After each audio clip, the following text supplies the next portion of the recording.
Hello दोस्तों, मेहनत होगी जीत होगी में आपका हार्दिक स्वागत है। झारखंड जीएस के मैंने आज कुल 25 प्रश्न लिए हैं जो नागवंशी शासन व्यवस्था से संबंधित है और जिससे जेपीएससी के सिलेबस में दिया हुआ है कि एक क्वेश्चंस आएगा। तो आज मैं जितना भी आप लोगों को समझाने वाली हूँ वो आप लोग फैक्ट्स या फिर जो भी मैं कॉन्सेप्ट बताने वाली हूँ उसे आप लोग अच्छे से समझिएगा, क्योंकि हो सकता है कि यहाँ से एक क्वेश्चन आप लोगों को एग्ज़ाम में देखने को मिल जाए।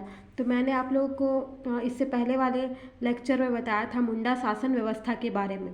तो मुंडा शासन व्यवस्था मैंने बताया था कि उन्होंने सबसे पहले मध्य प्रदेश होते हुए झारखंड में वो प्रवेश करते हैं। उसके बाद यहाँ असुर जनजाति को पराजित करने के बाद यहाँ पे खेत बनाते हैं और गांव बनाते हैं, जिसे मुंडारी खूट कट्टीदार खेत के नाम से जाना जाता है।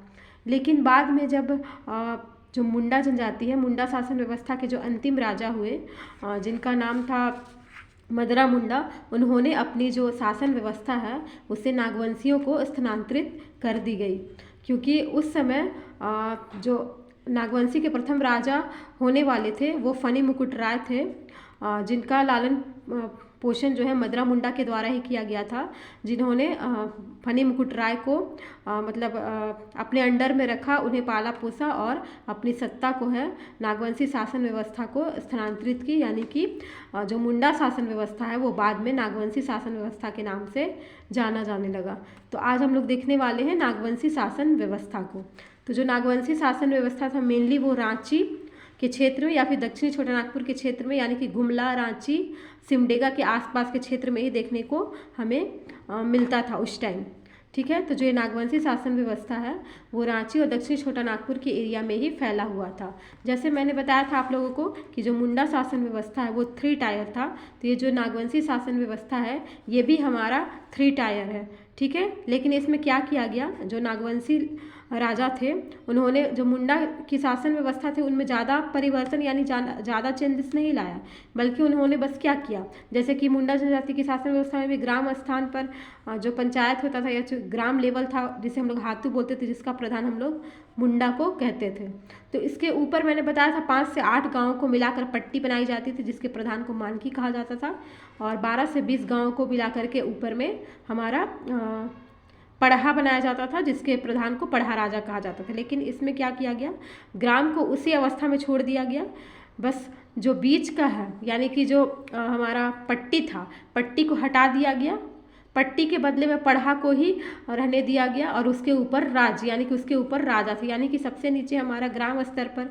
मुंडा हो गए, उसके ऊपर में पढ़ा हो गए जिसके प्रधान को हम लोग मानकी कहते हैं। ये बात ध्यान रखने योग्य है कि जो मुंडा शासन व्यवस्था था उनमें पट्टी के प्रधान को मानकी कहा जाता था और पढ़ा के प्रधान को पढ़ा राजा कहा जाता था, लेकिन जो नागवंशी शासन व्यवस्था है उसमें पढ़ा के प्रधान को मानकी कहा जाता है, क्योंकि पट्टी तो अब हट गया, पट्टी का कॉन्सेप्ट इस पर हट गया, तो पट्टी के बदले में पढ़ा ही रहा, यानी पट्टी हटा दिया गया यहाँ से और पढ़ा के प्रधान को ही मानकी कहा जाने लगा और पढ़ा के ऊपर में राज्य आ गया जिसके प्रधान को हम लोग राजा कहते हैं।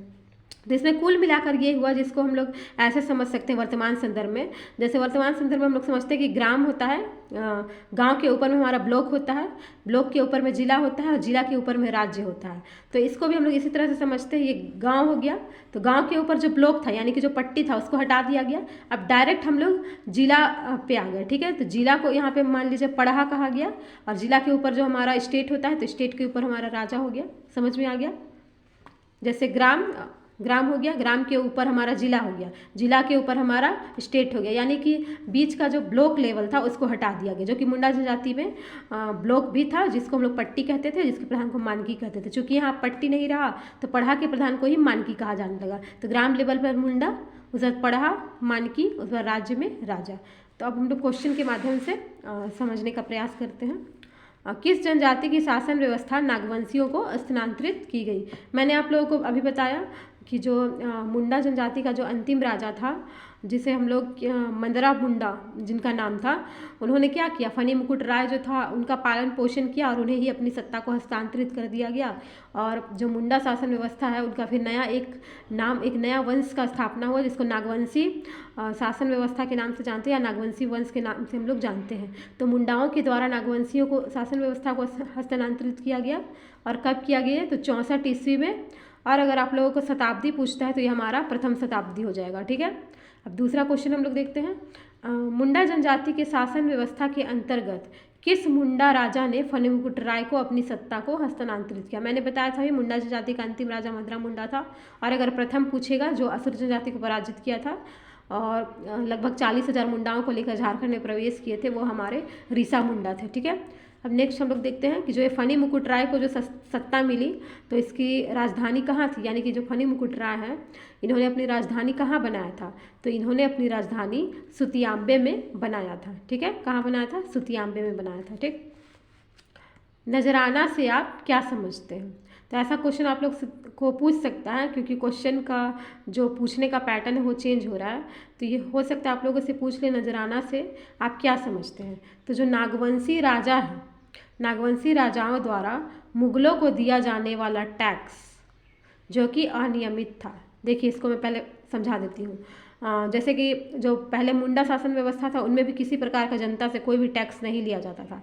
तो उसी प्रथा को जारी उन्होंने रखा नागवंशी राजाओं ने, क्योंकि जो नागवंशी राजा थे उन्होंने मुंडा की जो शासन व्यवस्था थी उनमें ज़्यादा छेड़छाड़ नहीं किया, बल्कि उन्हें विस्तारित ही किया है। और उन्होंने भी जनता से 1 रुपया भी टैक्स के रूप में वे नहीं लेते थे। लेकिन क्या होता है कि 1585 ईस्वी में मुगलों का आक्रमण झारखंड में होता है। उस समय अकबर मुगल सम्राट होते हैं और अकबर ने किसे भेजा था? अकबर ने शहबाज खां को झारखंड में भेजा था और उस समय नागवंशी राजा मधुकर शाह थे। ठीक है, तो मधुकर शाह जो थे वो कर देना नहीं चाह रहे थे, क्योंकि वे खुद जब जनता से टैक्स नहीं लेते हैं तो उनके पास राजकोष में पैसा कहाँ से आएगा। जैसे वर्तमान संदर्भ में भी हम लोग देखते हैं कि जो हमारा स्टेट गवर्नमेंट है या फिर सेंट्रल गवर्नमेंट है, वहाँ पे जनता से टैक्स लिया जाता है, तभी ना उनके राजकोष में यानी कि पैसा होता है या फिर मुद्रा होता है। तो जब जनता से टैक्स लिया ही नहीं जा रहा है तो उनके पास ज़्यादा तो राजकोष या खजाना नहीं होगा। तो जब जनता से नहीं ले रहे तो वो फिर मुगलों को कैसे टैक्स देते? तो वो जो है टैक्स नहीं देना चाह रहे थे। लेकिन फिर भी उन पे जो है जो नागवंशी राजा है उन पे मुगलों द्वारा दबाव बनाया जाने लगा। तो कभी कभी मतलब मुगलों द्वारा उनको कर दे दिया जाता था। तो इस कर को हम लोग नजराना कहते थे। नजराना या फिर इसका एक और सिनोनिम्स है जिसको हम लोग ये पेशकश भी कहते हैं, जो अनियमित था, यानी कि ऐसा फिक्स नहीं था कि आपको हर महीने मतलब 100 रुपया जमा करना है, इस टाइप का नहीं था। मतलब जब मन करता था मुगलों को तब आके वो जो नागवंशी राजा है उनसे टैक्स को वसूलते थे। और इस टैक्स को हम लोग क्या बोलते थे? इस टैक्स को हम लोग नजराना या फिर पेशकश बोलते थे, जो कि अनियमित होता था, रेगुलर नहीं होता था। ठीक है, अब देखिए नियमित रूप से मुगलों को दिया जाने वाला टैक्स क्या कहलाता था? उसके बाद में क्या हुआ दोस्तों कि जब मुगलों का जब आक्रमण हुआ तो मधुकर शाह जो यहाँ के राजा थे उन्होंने कर देने से मना कर दिया। लेकिन उसके बाद के जो मधुकर शाह के जो पुत्र थे दुर्जन शाह, उनको कर न देने के दबाव में जब जहांगीर सत्ता में आया, अकबर के बाद जब जहांगीर मुगल वंश का स्थापना करता है, उस समय जो जहांगीर आया था उसने क्या किया? उसने इब्राहिम खां को भेजा और जो दुर्जन शाह है उनको कर देने के लिए दबाव बनाने लगा। ठीक है, लेकिन जो दुर्जन शाह है वो भी कर देने को तैयार नहीं होते, क्योंकि वो खुद तो टैक्स नहीं लेते थे जनता से। तो उनको क्या किया गया? उनको 12 साल जो है ग्वालियर के किले में कैद करके रखा गया था। ठीक है, और कब उनको ये कैद किया गया था? उनको 1616 ईस्वी में जहांगीर को कैद किया था और ग्वालियर के का जो किला है वहाँ पे 12 वर्ष तक उनको कैद करके रखा गया था।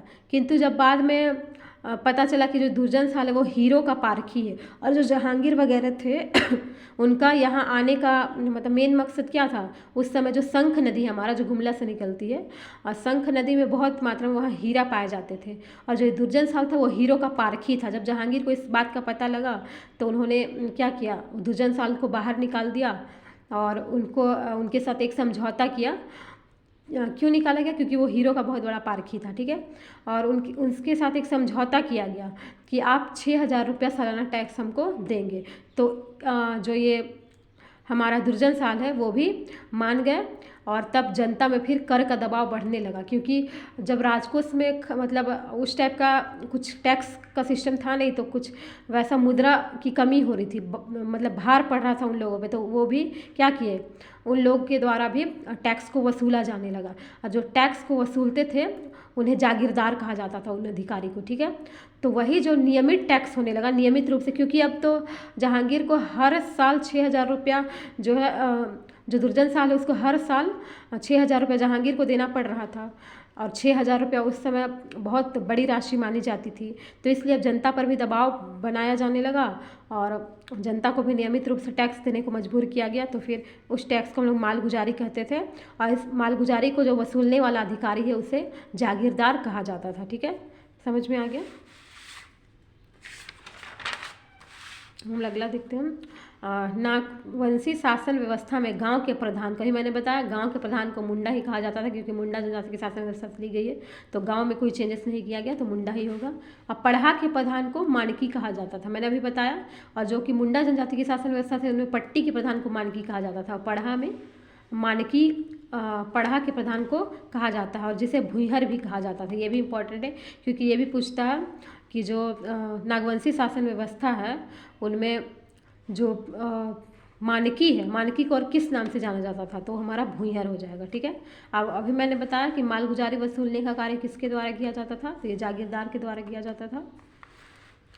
अब नियमित रूप से मालगुजारी ना देने के कारण किस नागवंशी शासक को कैद कर लिया गया था, तो क्या हो जाएगा 1616 ईस्वी में दुर्जन साल, जो कि हीरो का पारखी था, और किसने करवाया था इसको कैद, तो जहांगीर ने करवाया था इब्राहिम खां के द्वारा। ठीक है, क्योंकि जहांगीर खुद तो नहीं आया था, लेकिन वो इब्राहिम खां को भेजा था और दुर्जन साल को कैद कर दिया था, क्योंकि ये नियमित मालगुजारी नहीं दे पा रहे थे। ठीक है, अब दुर्जन साल को कितने वर्षों तक ग्वालियर के किले में रखा गया, तो इसे जो है 12 वर्षों तक ग्वालियर के किले में रखा गया था। ठीक है, दुर्जन साल को जहांगीर द्वारा सालाना कितने रुपए टैक्स देने को कहा गया था, तो ये हमारा 6,000 रुपया था।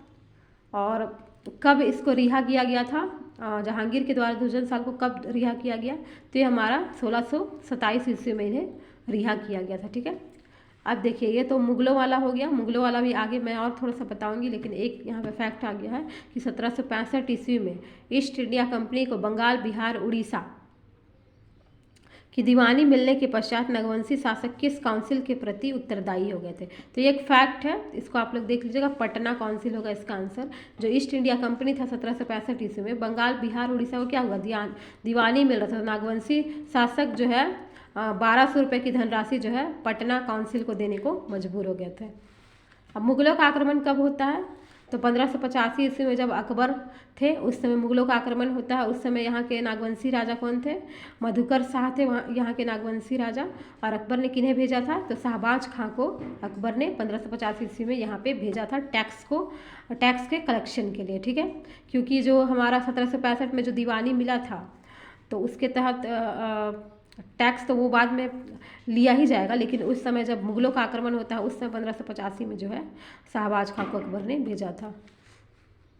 अब दुर्जन साल की राजधानी कहाँ थी, तो दुर्जन साल ने अपनी राजधानी को नवरत्नगढ़ में बनाया था, जो कि गुमला जिला में वर्तमान में पड़ता है। ठीक है,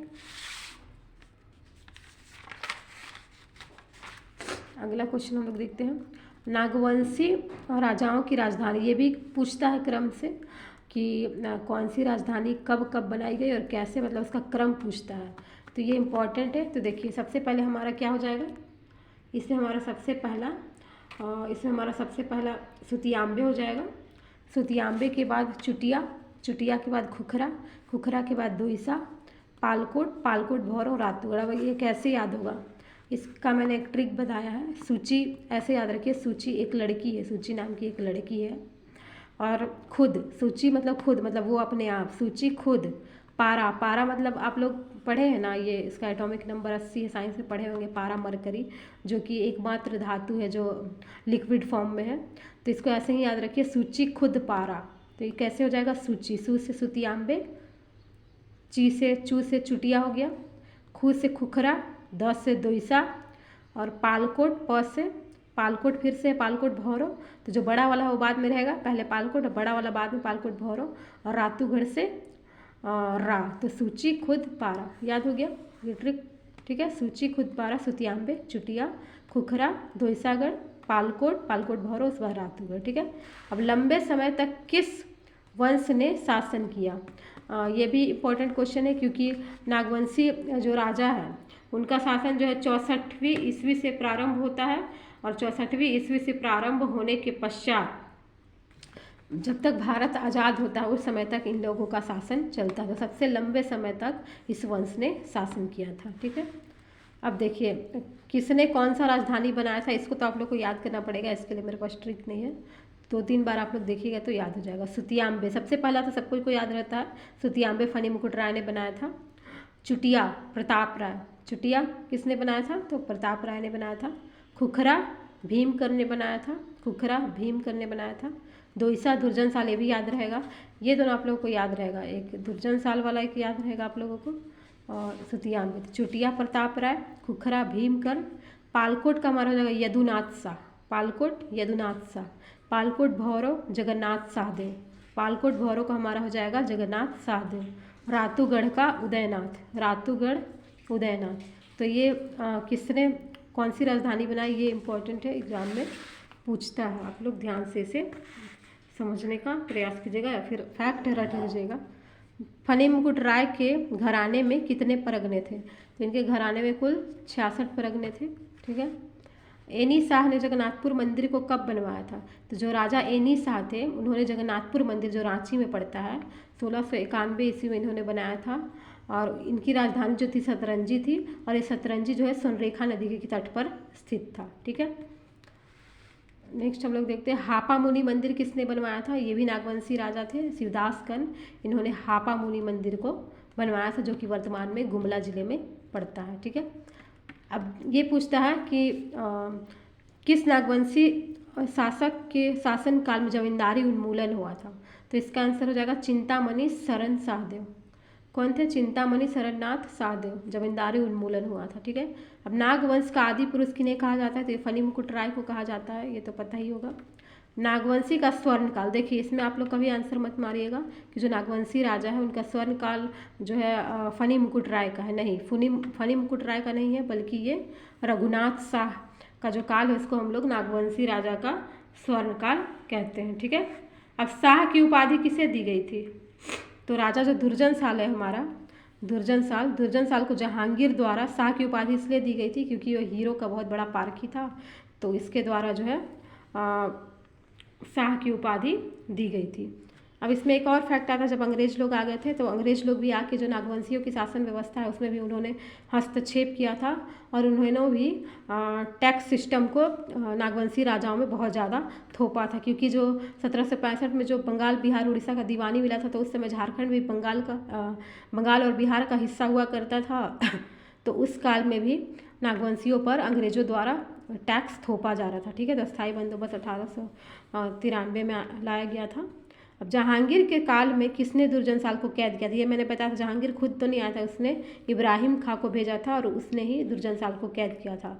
और अकबर के काल में कौन आया था, तो शाहबाज खां अकबर के काल में आया था।